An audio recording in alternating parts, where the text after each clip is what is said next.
What if I told you luck isn't just some random cosmic lottery, but something you can actually intentionally create? Welcome to This Explainer. Today, we are taking a deep dive into the absolute mechanics of luck, probability, and wealth. We're going to figure out, once and for all, if success is just a roll of the dice or a probabilistic game that you can absolutely learn to win. Seriously? Think about it. Whenever we look at highly successful people, the superstar CEO, the elite athlete, the famous artist, our brains just kind of lazily conclude, wow, they got so lucky. But what if chance is literally just the raw material, and your preparation is the heavy machinery that turns it into success? It is time we fundamentally shatter this myth of the overnight lucky break. To start dismantling this whole myth, let's look at a pretty powerful idea from the philosopher Friedrich Nietzsche, which Robert Greene actually highlights in his book on mastery. Nietzsche argues that we really need to stop obsessing over giftedness or inborn talents. Instead, he says true masters acquired their greatness. They became geniuses because they took way more pleasure in making the little, secondary things well over a really long period of time. Greatness isn't some genetic lottery ticket, it's something you engineer. Section 1. The illusion of luck and why life is a poker game.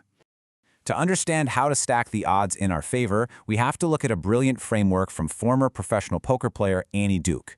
We all love to think life is like a game of chess, right? In chess, everything is totally orderly, all the pieces are right there on the board, and if you lose, well, it's because you made a wrong move.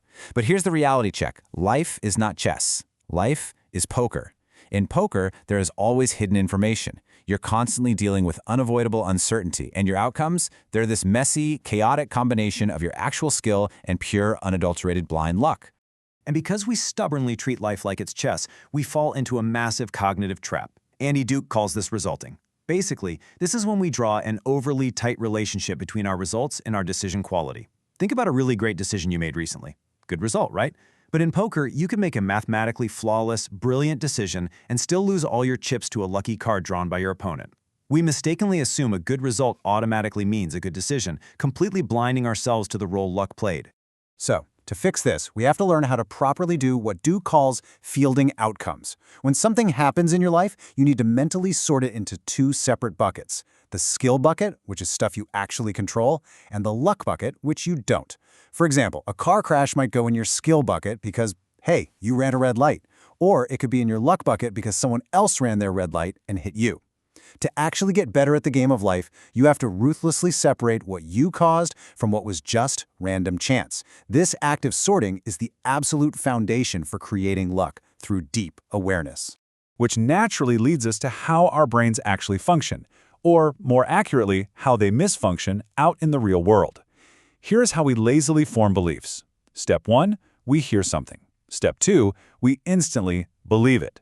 And step 3, we supposedly vet it later to see if it's actually true, which, let's be totally honest with ourselves, usually means we never do it. We absolutely have to disrupt this lazy pattern. So how exactly do we disrupt it? Duke suggests using one incredibly powerful trigger question. Wanna bet? Just imagine if every single time you confidently claimed a success was purely due to your own amazing skill, someone looked you dead in the eye and said, "Wanna bet? Real money on that?" Suddenly, you'd pause, wouldn't you? You'd step back from your own biases, you'd reevaluate the hidden information, and you'd start judging reality objectively. All right, moving on to Section 2, the algebra of wealth and the math of luck. Now that we understand the psychology of betting and uncertainty, let's look at the actual math of luck. We're drawing here on the highly actionable principles laid out by Scott Galloway. But before we can build wealth, we have to actually define what it is. The true formula is surprisingly simple. Economic security equals passive income being greater than your burn rate. Wealth really isn't about being a flashy billionaire. It's just a means to an end, the total absence of economic anxiety. When the money your investments make while you are literally sleeping is greater than the money you spend to live, you have absolute control. Getting to that point of control requires 4 concrete steps. Step 1 is focus, finding something you are naturally good at, building incredibly rare skills, and maximizing your income. Step 2 is stoicism, aggressively minimizing your spending. Step 3 is diversification, investing wisely to protect yourself from downside risk. And step 4 is time, letting compounding do the heavy lifting. By saying yes to opportunities, stepping out of your comfort zone to meet more people, and staying relentlessly curious across these 4 steps, you are literally generating luck through constant, intentional action. And that brings us to the ultimate formula, the algebra of wealth. Focus plus stoicism multiplied by time and diversification. I want you to really notice what is happening mathematically here. Time is the ultimate multiplier. Having a high income is just your baseline. It's the disciplined behavior over long, boring stretches of time that transforms your daily labor into lasting, life-changing capital. Section 3. The ultimate advantage, the apprenticeship phase. We've talked about how time multiplies financial wealth, but how does time multiply human skill? Let's look at Robert Greene's incredible analysis of historical masters. See, everyone wants to skip straight to year 10 of mastery, but the reality? It's a grueling process. Years 1 to 5 are the apprenticeship phase, which you spend just acquiring basic skills in the shadows. Years 5 to 10 are the creative active phase, where you finally start experimenting and sharing your work publicly. It is only after 10+ years that you achieve true mastery. This massive 5 to 10 year shadow period is completely ignored by a society that is totally obsessed with overnight success. The biological reality behind this is absolutely fascinating. The magic ingredient isn't some rare genetic gift, it is just time. When you push through the boredom and the frustration for over 10,000 hours, the skill literally becomes hardwired in your nervous system. You enter this crazy cycle of accelerated returns where you develop a complete, intuitive, fingertip feel for your field. This right here, this is how you create luck through unique expertise. But here is the hard truth, guys. Enduring 10,000 hours of pure tedium is practically impossible if you hate what you're doing. As Robert Greene points out, the human mind is basically a bottomless pit of distractions. To survive that brutal apprenticeship phase, we need a compass. And that compass is our own absolute uniqueness. We have to discover what he calls our primal inclination, that weird, inner force that sparked our deepest curiosity when we were just kids. So how do you actually reconnect with that core? Well, you need to search your childhood memory for those intense, visceral reactions to specific activities. You have to ruthlessly clear away the distracting voices telling you what's supposed to be cool or safe. Look for the underlying pattern in the things you are curious about. As you start combining your unique skills and meeting like-minded people in those spaces, you forge a completely unconventional route. You build irreplaceable value, you become a one-of-a-kind asset.